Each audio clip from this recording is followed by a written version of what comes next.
Hello दोस्तों, हिंदी जगत में आपको स्वागत है एक नए वीडियो में। इसमें हम भगवती चरण वर्मा द्वारा लिखा गया उपन्यास चित्रलेखा की कथा वस्तु को सुनेंगे। इसके पहले वीडियो में हम 10वां परिच्छेद तक सुन चुके थे। इसमें हम 11वां से शुरू करेंगे। चित्रलेखा का प्रेम देवी था। वह अब तक जीवन में प्रेम की व्याख्या न कर सकी थी। पति की मृत्यु के बाद उसने कृष्णादित्य के साथ प्रेम किया, जिसके प्रेम में उसने अपनी इच्छाओं का अनुभव किया। इसके बाद बीजगुप्त के साथ प्रेम में उसने केवल पिपासा और आत्मविस्मरण का अनुभव किया। यहाँ प्रेम के साथ उसने भोग विलास वैभव के मनोहर रूप को देखा। इसके बाद वह कुमारगिरी से प्रेम करने लग गई। वर्षगांठोत्सव की रात को उसे नींद नहीं आई। प्रातःकाल उठकर उसने बीजगुप्त के नाम एक पत्र भेजा। बाद में गहने उतारकर घर का भार दासी को सौंपकर रथ में बैठकर वह कुमारगिरी के पास पहुंची। योगी समाधि लीन था, अतः वह भी आंखें बंद करके उसके सामने बैठी रही। समाधि तोड़कर योगी उसके सौंदर्य को देखता रहा। फिर उसने उससे आने का कारण पूछा। तब उसने बताया कि वह दीक्षा लेने आई है। चित्रलेखा को दीक्षा देने में कुमारगिरी को अपने पतन की आशंका थी, अतः वह चित्रलेखा को दीक्षित करना नहीं चाहता था। बाद में चित्रलेखा की प्रार्थना से उसने दीक्षा देने का निश्चय किया। पहले उसने विशाल देव को चित्रलेखा के लिए अलग कुटी बनाने की आज्ञा दी, परंतु बाद में उसने उसे अपने ही कुटी में रखने का निश्चय किया। चित्रलेखा ने कुमारगिरी को विश्वास दिलाया कि वह उसकी साधना में विघ्न न डालेगी। फिर कुमारगिरी समाधिलीन हो गया। 12वां परिच्छेद। मृत्युंजय के घर उत्सव के समय बीजगुप्त सचमुच यशोधरा से प्रभावित हो गया था, परंतु उसने यशोधरा से शादी ना करने की बात कहकर मृत्युंजय का अकारण ही अपमान किया था। इस बात से वह बड़ा दुखी था। उसने क्षमा याचना के लिए एक पत्र श्वेतांग के साथ मृत्युंजय को भेजा। श्वेतांग जब वहाँ पहुँचा तब मृत्युंजय घर पर नहीं था, अतः यशोधरा ने बीजगुप्त के बारे में श्वेतांग से पूछा। फिर मृत्युंजय के आने पर उसने पत्र दिया। पत्र पढ़कर उसे खुशी हुई और उसने बीजगुप्त तथा श्वेतांग को संध्या समय भोजन के लिए आमंत्रण दिया। यशोधरा को देखने की उत्कट इच्छा से बीजगुप्त आमंत्रण का अस्वीकार नहीं कर सका और रात्रि के समय वह श्वेतांग के साथ मृत्युंजय के भवन पर पहुंचा।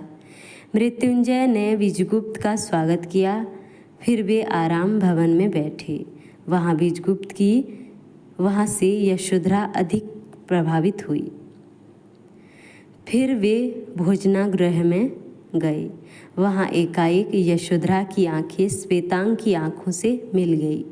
वह बहुत देर तक श्वेतांग को देखती रही।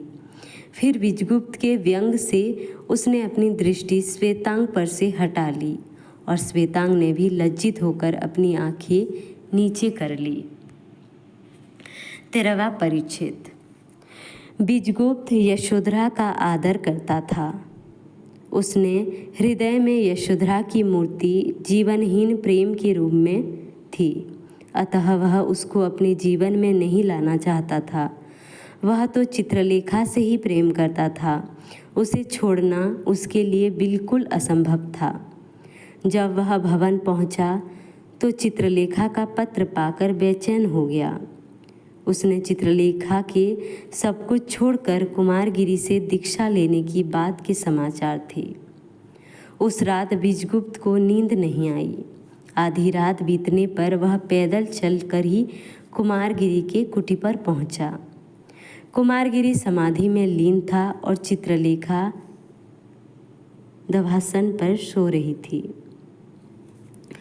वह चित्रलेखा के सिरहाने बैठा रहा। सुबह वे दोनों विजगुप्त को देखकर चकित हुए। विजगुप्त ने चित्रलेखा को पुनः सोचने के लिए कहा, परंतु वह अपने निर्णय से विचलित नहीं हुई। फिर वह निराश होकर चला गया। विदा देते हुए चित्रलेखा ने उसकी माफ़ी मांगी, परंतु कुमारगिरी को यह बात पसंद न आई।